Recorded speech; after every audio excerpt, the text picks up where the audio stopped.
لا إله إلا الله محمد Bismillah, alhamdulillah, assalamu alaikum, peace be unto you. Thank you for tuning in to another episode of The Deen Show. He's back again, Dr. Bilal Phillips, to help clear that way. There's some confusion out there.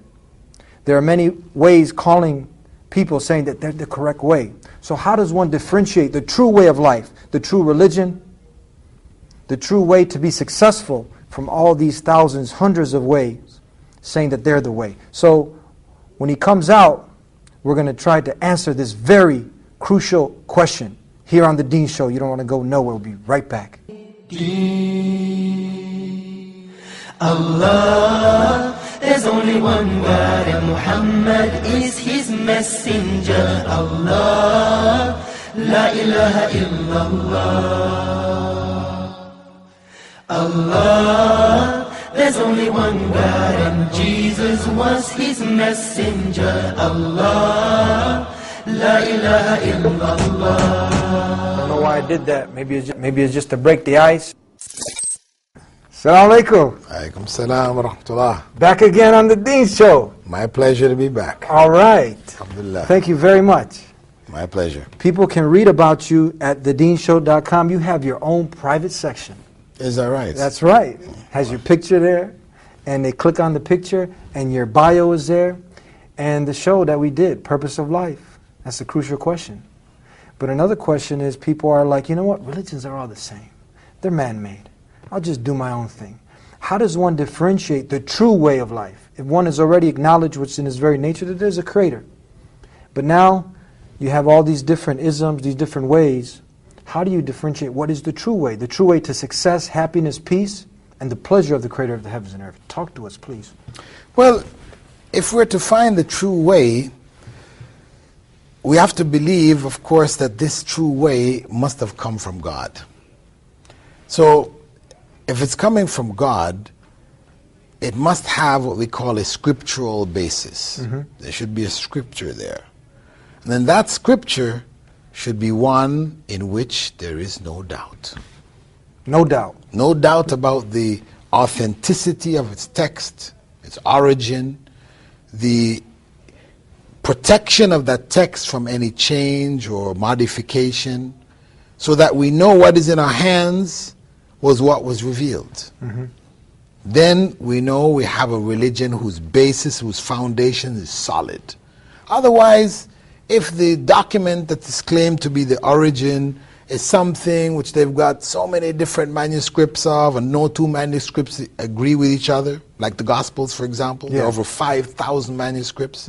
No two manuscripts agree in all details with each other. And at present, we have something like 5,500 manuscripts in Greek of the New Testament, which is a lot for an ancient book. It's far more than any other ancient book. The problem is most of these copies are hundreds and hundreds of years after the originals, and all of them have differences in them. So that the scribes who were copying these manuscripts changed the text that they were copying, sometimes by accident. I mean, sometimes they just made mistakes. They were sleepy or incompetent or whatever. But sometimes it looks like scribes actually thought the text should say something other than it did, and then so they would change the text. So then which one's right? How do you figure it out? Yeah. You know, or the Gita, or the, scriptures of the Hindus and others, when they were written, they have no idea, bits and pieces here and there. It's of uncertain origin. Who wrote, they don't know. Clouded in confusion and uncertainty. Yeah.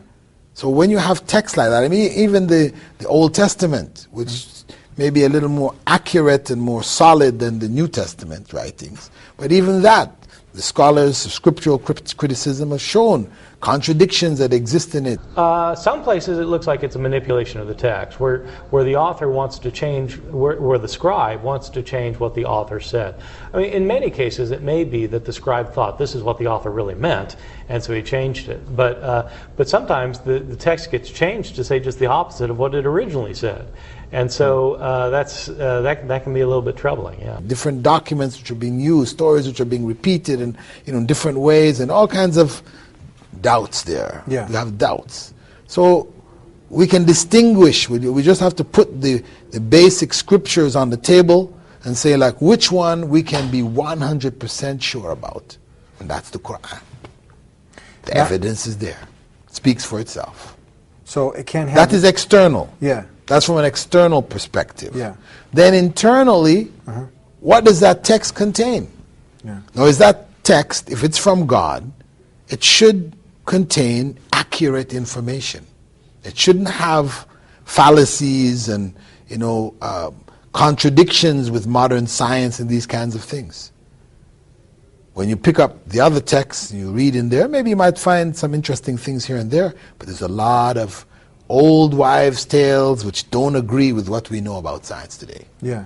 Whereas when you go in the Quran, you go from chapter to chapter, when you look at scientific things which are talked about in the Quran, they match modern scientific theory. So much so that when the verses were shown to Dr. Keith Moore, who wrote the book on embryology, Yeah. right? The book used in all of the medical colleges around the world. They showed him these verses from the Quran which described the development of the fetus at a time when it's not visible to the naked eye. He said, Muhammad could not have known these facts about human development in the 7th century because most of them were not discovered until the 20th century. That God transmitted through Muhammad bits of his knowledge that we have only discovered for ourselves in recent times. 1,400 years ago, when the world was immersed in darkness, the Quran was revealed, which brought light to a beleaguered world.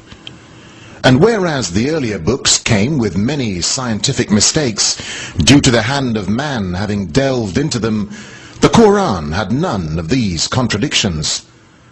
The world thought there could be no reconciliation between religion and science. But the Quran mentioned many scientific facts in great detail, like how a human being developed in the mother's womb, and described other scientific facts which amaze the world's renowned scientists and scientific community. this could not have come from Muhammad. So they said, then where did it come from?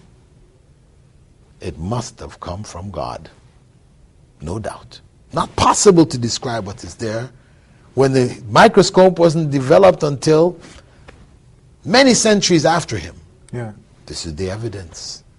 These are concrete bits and pieces of evidence that's internal, you have external, and you have internal.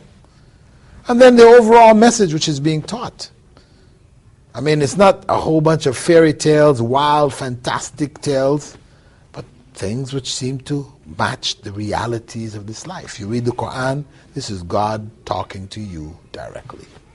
So now, so a person doesn't have to go deep into, let's say, Buddhism, Christianity, or any kind of Hindu religion, or all Sikhism. Now, at the face of it, so they're looking for contradictions, mistakes, things that are irrational. What are they actually looking for? These are some of the things that you mentioned, that it has to be, the message has to be lucid, clear, something that is basically not flawed by man. And then if it is, leave it alone, go to the next. Does Islam encourage that you look at these different ways, and you'll come to realization, if you're sincere and you're asking the Creator to guide you, that you'll eventually end up back to this way, the way of all the prophets, Islam?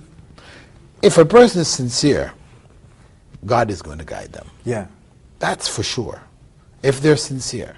But they have to be ready to act then on the knowledge that they get from this. Problem is that a lot of people may come and realize, yes, the truth is there with Islam. Yeah. But to take that on, what is involved in becoming a Muslim, creates such problems in families, you know, how parents are going to react, how the wife and the kids and, you know, or the husband and the kids, and how they're going to react, how am I going to deal with all of this? And some people say, hey, too much. That's the real issue. I like what you have. Yeah. It makes sense, it's very good, but I'm just not ready to deal with the consequences. Consequences, yeah. And that's sad, because one cannot afford, once you seek the truth, you know, as it's mentioned in the Bible, that the truth is going to set you free. It's true.